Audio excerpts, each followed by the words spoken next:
Eu queria, obviamente, em primeiro lugar, agradecer ao Sr. Diretor-Geral a sua disponibilidade e a sua presença por esta forma entre nós. Dizer, Sr. Diretor-Geral, com a estima que sabe, e nós também, apesar disto não ser uma reunião de colegas de curso, também, tal como o Sr. Deputado António Filipe, tivemos oportunidade de ser colegas na Faculdade de Direito de Lisboa. Conheço bem o seu trabalho e, sobre esta matéria, no entanto, perguntar-lhe, Sr. Diretor-Geral, e em primeiro lugar, e em nome do CDS, o seguinte: saber que medidas foram tomadas quando se começou a iniciar ou não o plano de contingência em relação ao sistema prisional, porque a adoção de medidas agora mais inovadoras ou mais radicais, obviamente que tem que ser equacionada do ponto de vista do que é que foi feito anteriormente. E em relação ao que foi feito anteriormente, nós temos aqui algumas dúvidas. Eu peço desculpa, por estas razões não acompanhei todas as suas explicações, mas logo à partida saber, por exemplo, se nos dois principais estabelecimentos prisionais, que além de estabelecimentos prisionais, são também eles próprios hospitais, por assim dizer, e portanto penso que estamos a falar basicamente em Caxias e em Matosinhos, se eles foram de alguma forma adaptados ou não para responder a esta situação Covid. E se há uma possibilidade ou não de adaptação, estamos a pensar e estamos a ver em várias situações no país a criação, por exemplo, de um tipo de hospitais de campanha. Será que isso é possível em ambiente prisional ou não? Porque a primeira resposta, na minha opinião, deveria ser dada em ambiente prisional. Independentemente desta pergunta, saber também se esse plano de contingência, presumindo que ele existe, se previu ou não e a partir de quando a proteção designadamente dos guardas prisionais, porque, tal como nos lares, eles podem ser o principal ponto de infecciosidade por saírem e voltarem a entrar no estabelecimento prisional e, portanto, a partir de quando é que os guardas prisionais começaram a ter ou estão a ter equipamento de proteção, designadamente luvas, máscaras, a existência de desinfetantes e, portanto, tudo aquilo que seja proteção.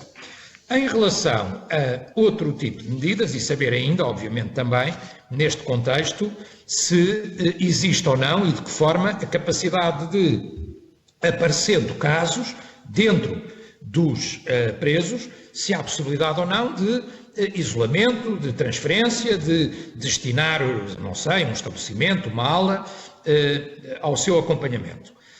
Por outro lado, sabendo que têm vindo várias vozes a público e nós conhecemos a sua opinião, o seu diretor, ouvi também, por exemplo, o seu presidente do Sindicato de Juízes, o Dr. Moura Ramos, falarem na possibilidade de adotar medidas que já foram adotadas noutros países, designadamente de libertação, saber se existe ou não, até agora, uma ponderação de qual é que são os critérios. Nós não descartamos à partida, obviamente, numa abordagem humanista que fazemos, nenhum tipo de solução, mas, Sr. Diretor, quer dizer, é evidente que nós temos que ter muita cautela na adoção desse tipo de medidas, desde logo do ponto de vista de uma eventual perigosidade social, ou seja, é preciso saber para onde vão, se há maneira de garantir que estarão, por exemplo, neste caso seria prisão domiciliária, se existem meios eletrónicos de controlar essa mesma realidade, e se não há também o risco, que eu penso que tem que ser avaliado, de se nós vamos precisamente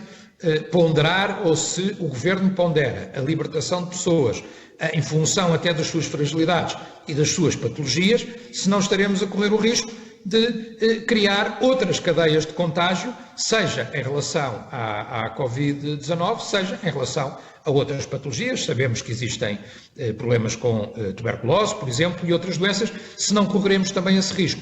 Eu acho, na nossa perspectiva, que a resposta a estas perguntas, e a sua opinião pode obviamente ser importante, a decisão será do Governo, a resposta a estas perguntas e este tipo de garantias, por assim dizer, ou seja, os critérios, por um lado, de quem poderá ou não ser abrangido por essas medidas. Estou mesmo a terminar, Sra. Presidente. A adoção dessas medidas, quais são os critérios e, por outro lado, se é possível dar estas garantias, são para nós, obviamente, decisivas para a ponderação que queremos a fazer. Muito obrigado, Sra. Presidente, e muito obrigado mais uma vez, Sr. Diretor-Geral, pelos esclarecimentos que nos tem estado a dar ao longo da tarde. Muito obrigado. Muito obrigada, Sr. Deputado Telmo Correia. Estamos então em condições de dar a palavra para os esclarecimentos finais a estas duas intervenções que foram feitas ao Sr. Diretor-Geral. Eu atribuo para esse efeito um tempo de 5 minutos e dou-lhe a palavra de imediato. Muito obrigado. Seguindo o critério, eu começaria pela ordem inversa das perguntas e, obviamente, interessava também um cumprimento particular ao deputado Telmo Correia. As várias questões que coloca são todas muito interessantes e mereciam, porventura, mais tempo do que aquele de que eu disponho.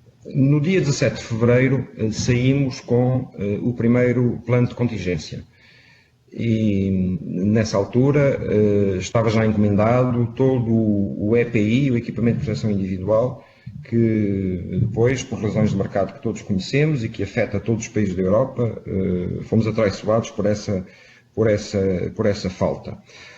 Mas, ao mesmo tempo, percebemos que tínhamos que criar duas enfermarias onde pudéssemos recolher e tratar os nossos reclusos que viessem ficar doentes, e devo-lhe dizer que do pé para a mão, do dia para a noite, restaurámos uma ala no Hospital Prisional de Caxias, que estava degradada, com infiltrações, foi pintada, restaurada, recuperada, com a ajuda da Cruz Vermelha.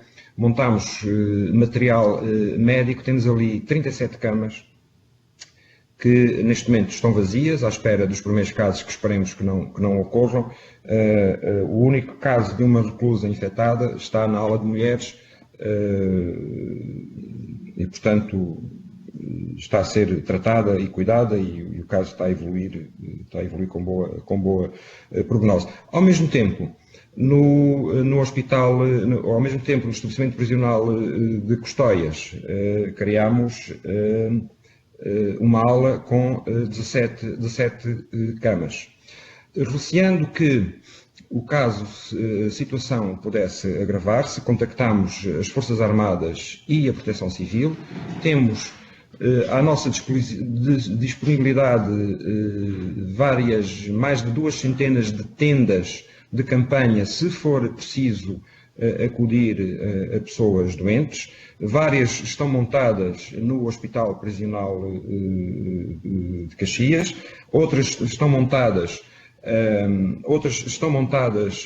em Custóias e há também uma que está montada em Coimbra. Queremos montar também em Ponta Delgada. Ao mesmo tempo, decidimos esvaziar as secções de segurança do Linhó e de Passos de Ferreira, que conta cada uma delas com cerca de 20 celas, para a necessidade de, se for preciso, acolher aí doentes de forma a que não infectem toda uma ala prisional. Portanto, quando diz, Sr. Deputado, e muito bem, que a primeira resposta é em ambiente prisional, ela está dada, está construída com os recursos que temos. O grande receio que vem expresso na literatura especializada é de que, já agora importa dizer que a literatura especializada é desde a americana ao Conselho da Europa, enfim, isto é, há praticamente consenso entre os autores de que esta situação se eclodir no estabelecimento prisional. Aliás, o Sr. Deputado, com certeza que viu as notícias sobre os paquetes que tiveram retidos em vários portos e percebeu a taxa de ataque, como dizem os especialistas, a taxa de difusão da infecção nos habitantes desse paquete, que, no entanto, poderiam estar comodamente isolados nos seus camarotes. E, portanto, o ambiente prisional, em certa medida, o risco de difusão no ambiente prisional, em certa medida, é replicável. Portanto, começámos a trabalhar cedo, muito preocupados em fazer tudo o que pudéssemos. Pedimos o apoio das Forças Armadas, pedimos o apoio da Proteção Civil, mas há uma coisa que eu tenho que lhe dizer, Sr. Deputado. Eu preciso de mais espaço nos estabelecimentos prisionais. Preciso de mais espaço porque, se as coisas se agravarem, eu preciso de poder colocar, num lado, os que estão sãos e os que estão bem, e, no outro lado, preciso de tratar os outros.